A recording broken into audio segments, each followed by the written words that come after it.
Welcome to another episode of Good Cooking. And today we're making my childhood favorite chocolate pudding cake. So the first thing we're gonna do is we're gonna make our pudding. This is chocolate cook and serve pudding. You wanna make sure to get the cook and serve and not the instant pudding. You want that big one. You get that big one. So we're just gonna dump pudding in a medium saucepan, and then we're gonna put in 2.5 cups of milk. I'm using just regular whole milk, but if you wanna go low fat, that's up to you. Nah. Get all the fat in there. I'd eat that with a spoon right now like a pig. And just FYI, this is not the same as what it calls for on the box, so don't follow the box instructions. You want 2.5 cups of milk. Then we're gonna cook this over medium heat. Low, medium, high. Low, medium, high heat, as you like to say. And I'm just gonna stir this until it starts to boil and get thick. This is a classic of your mom. This is something that my mom used to make when I was growing up. It was actually a recipe that came from my kindergarten teacher. Really? You know Frida. Frida was your kindergarten teacher. Frida, if you're watching, we're making the pudding cake. Shout out to Fritz. Gary, do you still have a relationship with your kindergarten teacher? As a matter of fact, my kindergarten teacher is one of my childhood best friend's mother. So yes. Wait, childhood best friend's mother. So I had the same thing. Frida is my Aunt Lynn's best friend, and she was my kindergarten teacher. Big hello to Palma. Oh, she was your kindergarten teacher? Assistant. But yes, okay. My kindergarten teacher was Mrs. Donnelly. She was an elderly Irish woman, definitely smoked a lot of cigarettes. Is Mrs. Donnelly still with us? No, Mrs. Donnelly was 120 when I was 5, so. Okay. Did you say the assistant's name was Parma Formosa? Palma. P-A-L-M-A. Palma. Palma. Because people don't say your L's or your R's, so right. I couldn't tell. Or they add an R to the end of something that ends with an A. Like loofah. Right, like loofah. I'm dealing with people who don't even know where they come from. These people were born in a shed. So what? We gave up English for a little bit of culture. I can actually feel it starting to thicken a little bit. It's got a little bit of a... Do you want the phone in the pudding?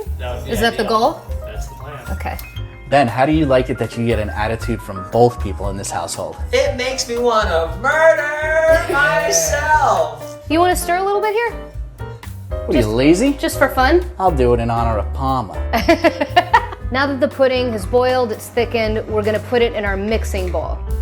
All right, so now that we've got our pudding cooked, we're gonna dissolve a teaspoon of espresso powder. Nice. An ingredient you probably will never use for anything else other than this. We're using a Cafe Bustelo. Is that how you say it? Bustelo. Yeah. This is what the Italians in Queens, they just dump it in their mouth before they head out to their job in the morning. All right, so we are No water needed. I gotta go. These kids are breaking my balls. I gotta get out of the house. Can I move on? Yeah. Okay, so we're dissolving a teaspoon of espresso powder in 2 tablespoons of milk. I went ahead and heated up the milk, and then we are going to dump this into our pudding. Nice. And now I want you to stir this, please. Just stir. Yes, until it's completely mixed in. And just keep stirring and stirring and stirring until you can't stir anymore. That's all I ever do on my own show. The key with this is to make sure that your pudding cools. It doesn't have to be cold, but we certainly don't want it to be hot as it was on the stove. Your cake is not gonna come out correct if you move on with the next ingredients while this is still hot. So just let it cool.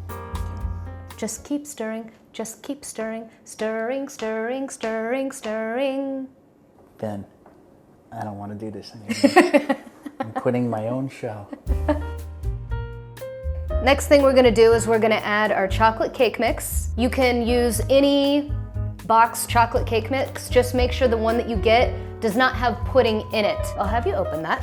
Okay. So I'm gonna take my very high-tech, expensive Hamilton Beach beaters, and as you pour, I'm do it gonna slowly? mix. I mean, yeah, just so we don't have going everywhere. Hi, welcome to Good Cooking.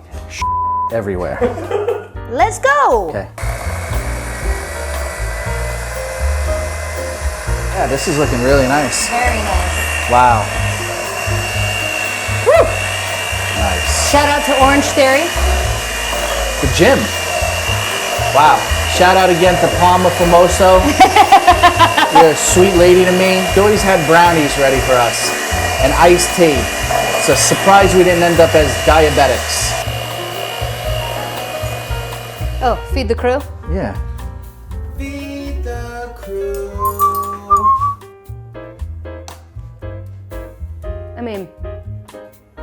that doesn't suck.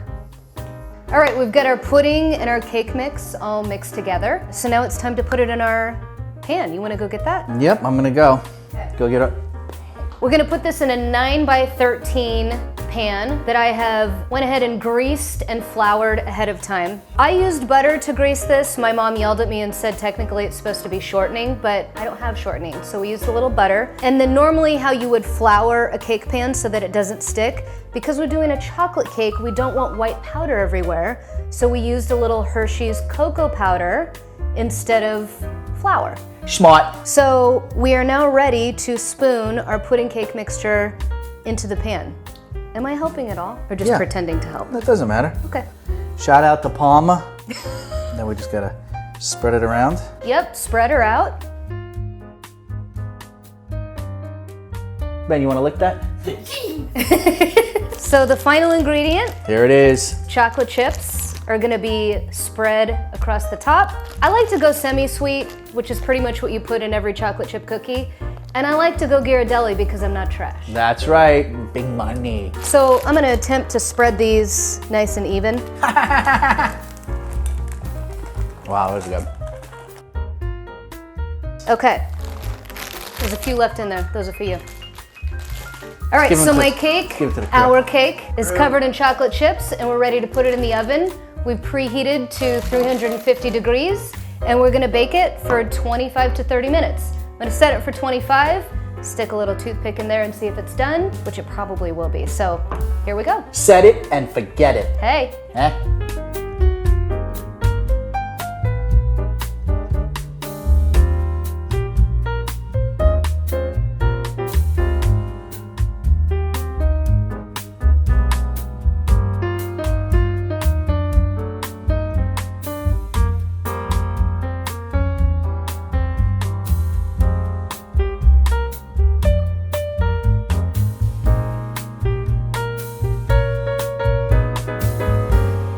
You guys are not gonna believe that just these few ingredients equate to this amount of amazingness.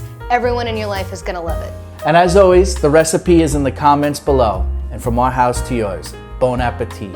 And a special, special shout out to Palma Famoso for the 9th time.